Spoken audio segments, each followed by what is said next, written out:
Baik, Assalamualaikum warahmatullahi wabarakatuh, dan selamat pagi Waalaikumsalam Bapak Ibu. warahmatullahi wabarakatuh. Ya, apa kabarnya pagi ini? Semoga dalam Alhamdulillah. keadaan sehat-sehat. Sehat, Pak. Ya, Alhamdulillah.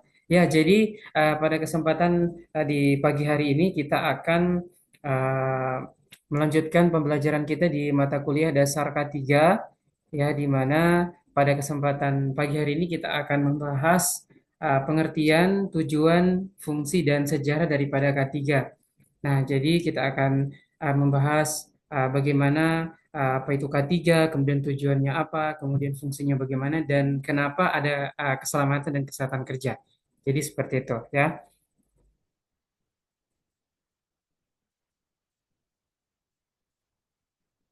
Ya, lanjut. Sebelum kita masuk ke materi, saya mau cek kehadiran dulu satu-satu, ya. Saya apa mengabsen dulu daripada kehadiran Bapak Ibu. Yang pertama, atas nama nanti bisa diaktifkan mikrofonnya dan bisa menjawab, ya, sesuai nama yang saya panggil. Yang pertama, Ibu Laili Nisa Atul Mualifa hadir, ya.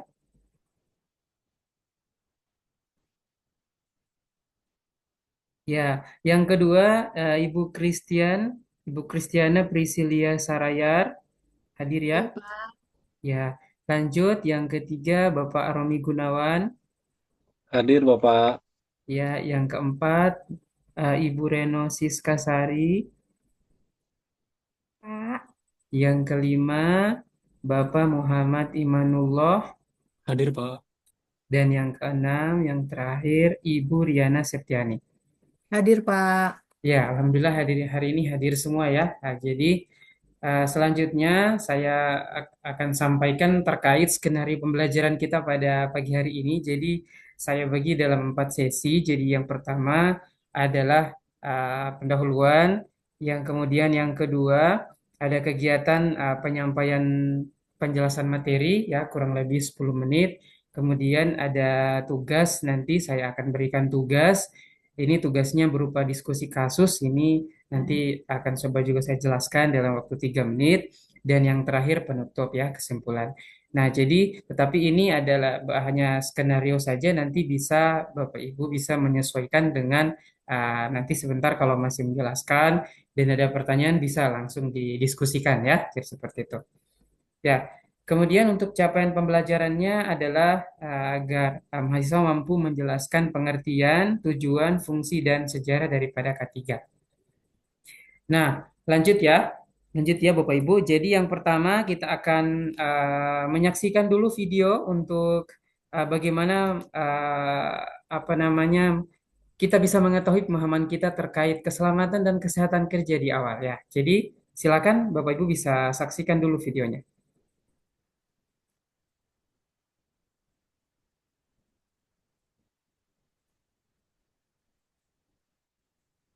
Jadi video ini merupakan video kecelakaan kerja, ya, yang terjadi, dan ini video nyata kecelakaan kerja yang terjadi pada saat karyawan sedang bekerja.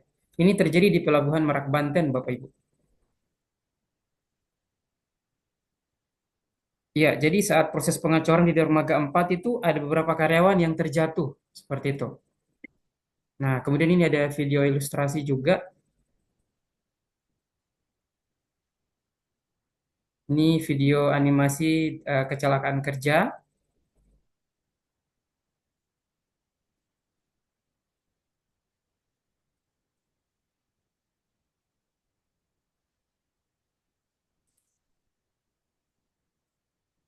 Videonya belum muncul, Pak.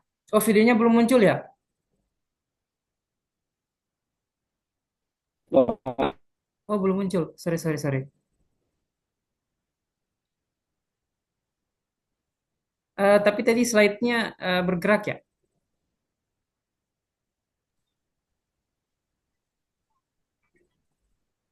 Sorry, ya, sorry, ya, Bapak Ibu. Saya coba ambil video di sini saja.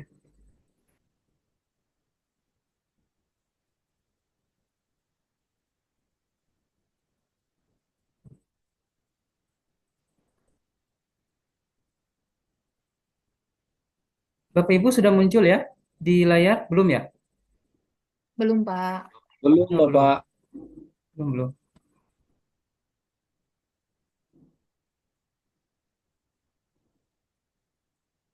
Ya, sekarang ada ya? Muncul ya?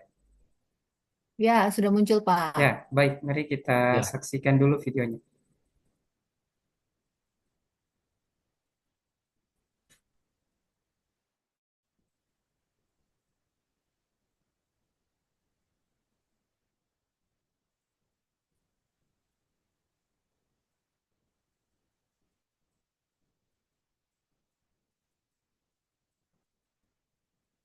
Ya, jadi di video ini adalah video pada saat ada beberapa karyawan yang jatuh pada saat proses pengacoran di Dermaga 4, tepatnya di Pelabuhan Merak, Banten.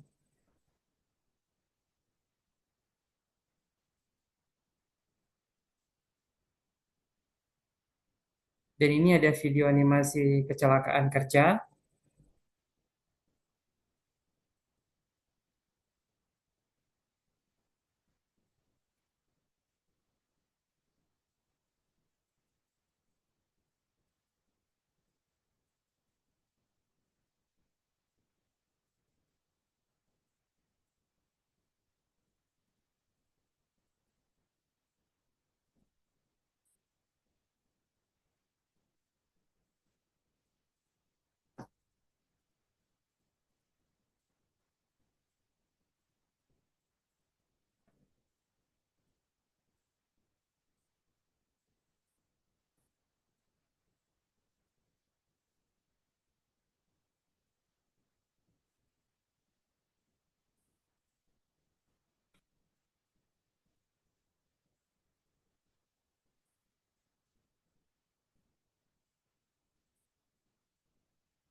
Ya, baik Bapak Ibu, sudah ya. Jadi kita sudah saksikan bersama videonya. Jadi video video yang kita saksikan tadi adalah video di mana itu terjadi pada saat karyawan sedang bekerja ya di Pelabuhan Merak, Banten, dan itu terjadi di tahun yang sebenarnya videonya itu di tahun 2021 Bapak Ibu. Jadi video yang sudah lama, tetapi ini menunjukkan bahwa ternyata masih ada apa namanya kecelakaan kerja yang terjadi pada saat karyawan bekerja.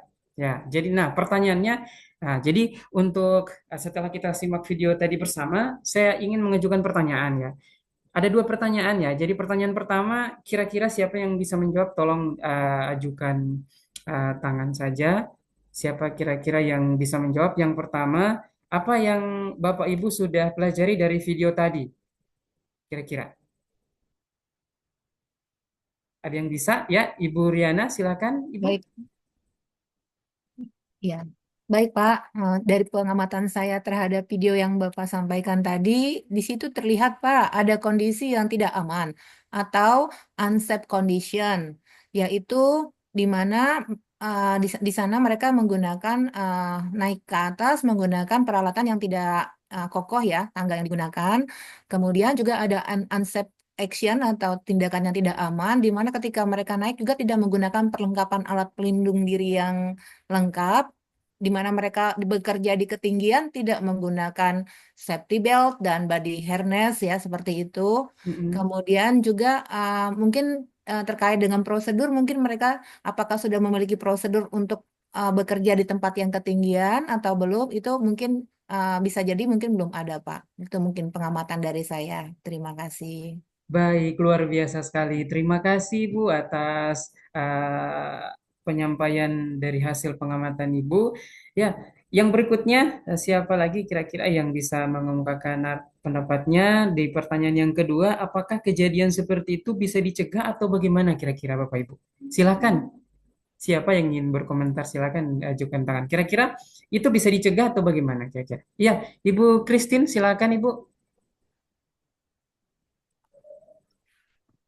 Ya, terima kasih Pak.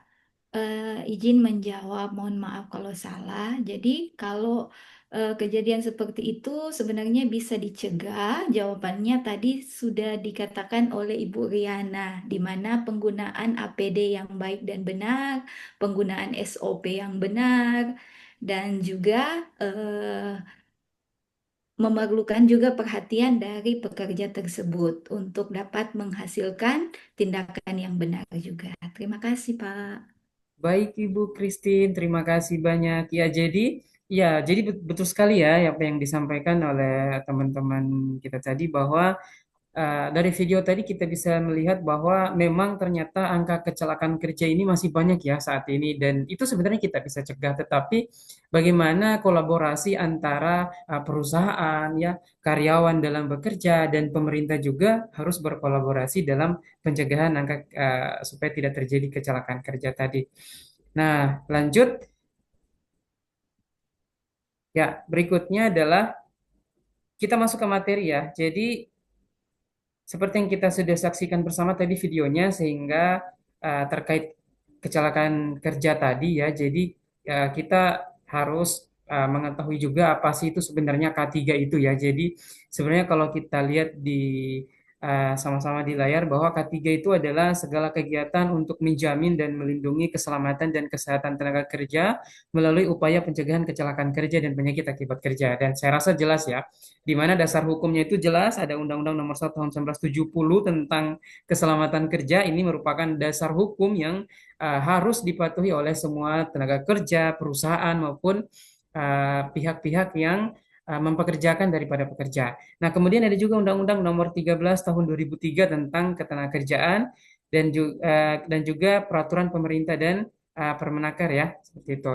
Nah, kemudian sedangkan definisi menurut ILO itu ketiga adalah ilmu dan praktik yang bertujuan untuk mencegah cedera pastinya, penyakit akibat kerja, dan kematian akibat kerja. Ya, jadi serta menciptakan lingkungan kerja yang sehat dan aman. Jadi itu yang pengertian daripada K3. Nah, berikutnya tujuannya. Nah, tujuannya adalah yang pertama melindungi keselamatan dan kesehatan tenaga kerja. Ini sudah pasti ya. Jadi tujuan K3 itu adalah bagaimana mencegah terjadinya kecelakaan kerja dan penyakit akibat kerja ya supaya tidak terjadi. Kemudian yang kedua menjamin bahwa setiap alat kerja yang digunakan itu sudah sesuai prosedur termasuk mesinnya ya, bahannya, lingkungannya dan cara kerjanya itu harus sesuai dengan SOP yang sudah ditetapkan oleh perusahaan ya. Kemudian yang ketiga meningkatkan efisiensi dan produktivitas kerja. Nah, ini sudah jelas juga bahwa lingkungan kerja yang aman itu pasti akan membuat pekerja lebih fokus dan produktif pastinya. Dan yang berikutnya adalah melindungi aset perusahaan. Nah, ini. Jadi kalau kecelakaan ini bisa menimbulkan kerugian besar secara finansial ya dan reputasi perusahaan. Jadi kalau semakin banyak kecelakaan kerja, maka aset perusahaan itu juga akan terganggu. Asetnya adalah reputasinya, kemudian finansialnya juga akan terganggu. Nah, berikutnya adalah meningkatkan kesejahteraan pekerja, di mana K3 ini berkontribusi terhadap kesehatan fisik dan mental pekerja. Nah, berikutnya fungsi daripada K3 adalah bagaimana ada pencegahan, ya, perlindungan, pengawasan, pendidikan, pelatihan, dan evaluasi. Ini juga saya rasa jelas ya. Kemudian berikutnya adalah sejarah K3. Nah, kenapa sih sebenarnya ada K3 ini ya? Kenapa? Jadi secara global ya pada abad ke-18 itu sudah muncul kesadaran akan bahaya kerja saat revolusi industri ya. Ya, dalam hal ini mesin dan pabrik itu biasanya sangat menyebabkan banyak kecelakaan sehingga dimulai dari pada tahun 1919 maka didirikannya ILO atau International Labour Organization di mana ini organisasi ini berfungsi atau bertujuan untuk menetapkan standar ketenagakerjaan termasuk K3. Jadi begitu. Nah, sehingga pada tahun 1981, nah diterbitkan konvensi dalam konvensi ILO nomor 155 ini tentang K3 dan lingkungan kerja. Nah, sedangkan di Indonesia ya, masa kolonial itu mulai ada peraturan keselamatan kerja mulai pada tahun 1970. Nah, ini sehingga menjadi dasar undang-undang kita di Indonesia saat ini. Jadi Undang-Undang Nomor 1 Tahun 1970. Kemudian pada tahun 2003 ada Undang-Undang Nomor 13 Tahun 2003 ya tentang ketenagakerjaan. Dan saat ini itu banyak regulasi turunan dan standar teknis ya yang mendukung K3 di berbagai sektor industri. Jadi seperti itu Bapak Ibu. Nah, jadi sebenarnya Kalau bisa kita lihat bahwa apa namanya, mulai dari secara global sampai dengan Indonesia saat ini sebenarnya sudah mempunyai kebijakan, aturan, regulasi masing-masing ya. Jadi, tetapi kenapa saat ini masih banyak sekali angka kecelakaan kerja? Nah, itu sebenarnya yang harus kita diskusikan lebih jauh dan itu nanti saya akan berikan tugas ya. Nanti tugasnya bisa dikumpul di batasnya itu sampai minggu depan. Nanti sebentar saya berikan tugasnya. Nah, tetapi sebelum ke tugas, nah ini bisa kita lihat bersama bahwa adanya Undang-Undang Nomor 1 tahun 1970 ini tidak memantik bahwa angka kecelakaan itu menurun, Bapak Ibu. Bahkan sampai saat ini terbukti bahwa sudah ada lebih dari 15.000 kasus itu yang kecelakaan kerja di Indonesia saat ini. Nah, seperti yang kita sudah lihat ya, saksikan bersama bahwa industri-industri besar itu ternyata masih banyak juga angka kecelakaan kerjanya. Nah, ini sebenarnya bagaimana? Di mana sebenarnya yang salah? Apakah undang-undang yang salah?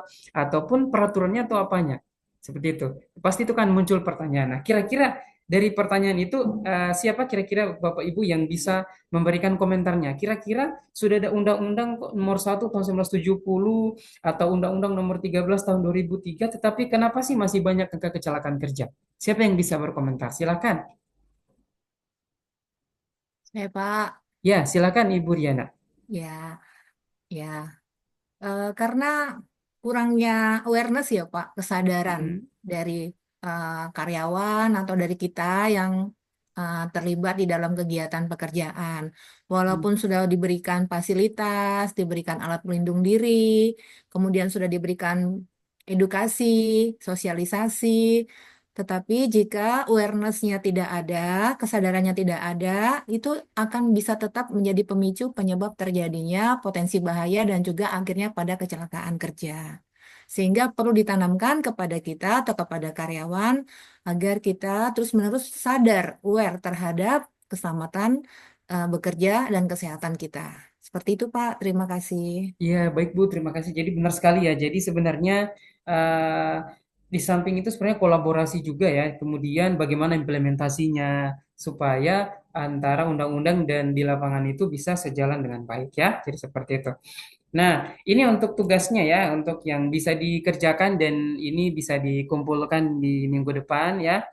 Ya, jadi tugasnya itu adalah kita studi kasus ya. Jadi studi kasusnya itu adalah di pabrik tanpa prosedur K3. Ini pabriknya ini tanpa menggunakan prosedur K3. Jadi sebuah pabrik konveksi memperkerjakan sudah 100 pekerja yang dipekerjakan karena tuntutan produksi tinggi ya, sehingga manajemen mengabaikan pelatihan keselamatan dan tidak menyediakan APD atau alat pelindung diri kepada karyawannya.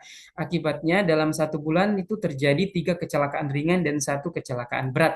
Nah, jadi nanti pertanyaannya yang bisa Bapak Ibu kerjakan adalah yang pertama bahaya apa saja yang bisa diidentifikasi dalam kasus ini. Jadi Bapak Ibu bisa identifikasi dulu bahaya apa saja. Kemudian yang kedua fungsi dan tujuan ketiga apa saja yang dilanggar. Dan yang ketiga apa rekomendasi Bapak Ibu untuk manajemen pabrik tersebut kira-kira. Jadi seperti itu ya. Jadi tugasnya nanti dikumpulkan minggu depan. Nah, terakhir kesimpulan ya. Jadi mohon satu orang atau 2 orang yang bisa menyimpulkan daripada materi perkuliahan kita hari ini. Silakan Bapak Ibu, sebelum kita akhiri, siapa kira-kira yang bisa menyimpulkan dari semua yang kita sudah bahas tadi dari awal sampai akhir? Pak, mohon Ya, izin, iya saya Bu. mau bertanya terkait apa tugas, Pak. Iya boleh silakan Ibu. Tugasnya itu nanti dikumpul paling lambat kapan ya, Pak? Iya, tugasnya dikumpul paling lambat sebelum masuk perkuliahan minggu depan Ibu. Begitu. Baik, Ya. diketik berarti ya, Pak ya. Ya, nanti diketik, nanti di-upload di link. Nanti saya Link. sediakan linknya ya, nanti saya kirimkan linknya. Baik, Bapak, Ya, terima kasih. ya, ya. Ada lagi yang bertanya sebelum kita menyimpulkan perkuliahan kita hari ini? Ya, kalau jelas, sudah jelas semua ya. Jadi, siapa yang bisa menyimpulkan? Siapa kira-kira yang bisa menyimpulkan? Nanti yang bisa menyimpulkan dikasih poin ya, ya dari mata kuliah kita hari ini. Satu orang siapa? Kira-kira yang bisa? Baik, saya Pak. Oke, boleh silakan Ibu Riana lagi. Silakan Ibu. Iya, jadi kesimpulan yang saya dapat Pak dari perkuliahan ini adalah pertama bahwa eh, kecelakaan kerja di Indonesia masih termasuk tinggi kalau melihat data-data yang tadi dipaparkan. Kemudian untuk mengurangi kecelakaan kerja tersebut dibutuhkan adanya kesadaran dari para pekerja atau kita semua dan juga kerjasama kolaborasi dengan pihak terkait mungkin manajemen atau pemerintah. Kemudian yang ketiga, untuk bisa menerapkan K3 itu, prinsipnya kita harus bisa mengendalikan antara potensi bahaya dan tindakan pencegahannya. Sehingga untuk kondisi yang tidak aman dan tindakan yang tidak aman itu bisa kita kendalikan sehingga bisa meminimalkan terjadinya kecelakaan. Mungkin itu Pak yang bisa saya tangkap dari kesimpulan perkuliahan hari ini. Terima Ya, kasih. ya Bu, baik terima kasih Ibu Diana sudah menyimpulkan materi perkuliahan kita hari ini. Ada lagi atau sudah jelas semua ya? Mohon maaf Pak Ihsan, waktunya sudah habis. Oh ya, oke.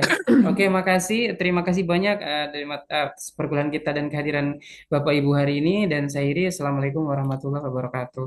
Waalaikumsalam Waalaikumsalam warahmatullahi warahmatullahi wabarakatuh. wabarakatuh. Warahmatullahi wabarakatuh. Baik, terima kasih. Kita lanjutkan dengan saran dari Prof. Badeni. Monggo silakan Prof.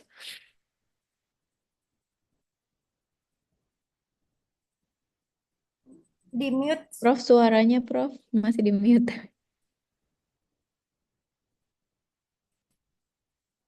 Halo, udah dengar? Ya, kedengaran Ya, Prof. Prof. Lupa mute dan YouTube ya. Nah, nah, ini sebenarnya udah bagus dari awal tujuan sudah, artinya media juga mengungkapkan karena animasi udah bagus. Kemudian dia apa namanya interaksi antara guru itu terjadi. Hanya ini waktu memberikan penjelasan terlalu cepat. Ya, Bu. Itu Ya, kadang-kadang Prof. akan ada satu hilang gitu. Ini akan Iya. ini bagi yang ini apa namanya eh, kemampuan untuk ini merekam ini relatif agak lama itu akan tidak bisa nangkap isinya itu kemana itu memang setiap orang saya katakan gini bagi tadi karena apa karena setiap orang punya kelebihan punya kekurangan ada yang ini bisa suara cepat bisa nangkap ada yang tidak namun ada yang ingatannya lemah tapi ada yang kuat jadi setiap orang punya kelebihan hal tertentu di sini maka kita kira-kira jangan berlebihan, terlalu lamban, juga dengan terlalu Cepat. cepat. Itu Iya, kemudian Prof. salah-salah ini. Itu yang perlu muncul menjadi perhatian. Kemudian dengan yang tadi saya lupa ada juga, ini kalau Anda ini kita karena pendidik gunakan bahasa yang bagus. Tadi salah satunya adalah kesimpulan. Memang umum ini, tapi secara IGD salah. Yang benar adalah simpulan, bukan Hmm. kesimpulan Oh iya, Prof. yang lagi menggunakan ICD.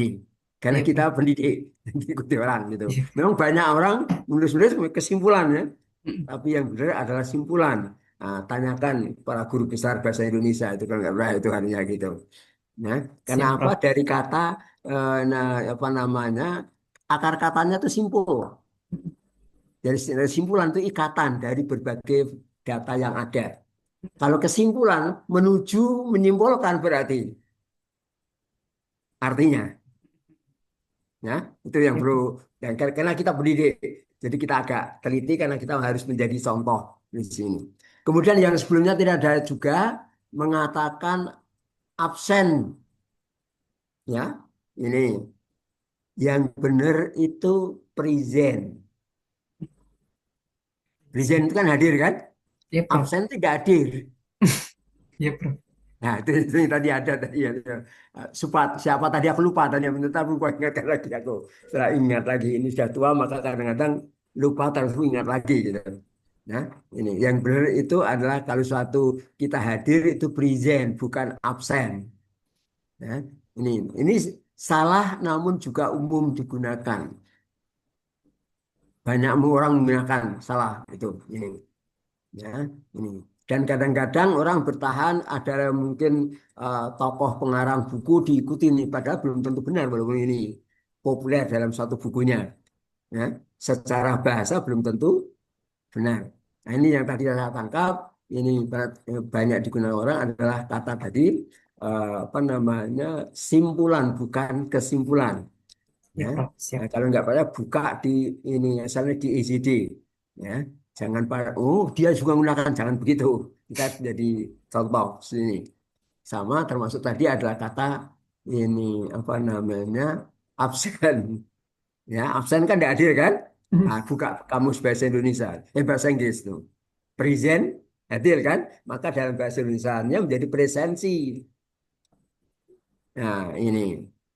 Kemudian juga absen jadi absensi. Itu ada rumusnya tersendiri di itu ya. Saya kira itu. Saya kira itu selanjutnya. Saya izin sebentar Pak, ke toilet sebentar ya. Siap, Prof. Dan Makasih, nanti Boleh. Prof. Tapi kami ya. lanjutkan, Prof.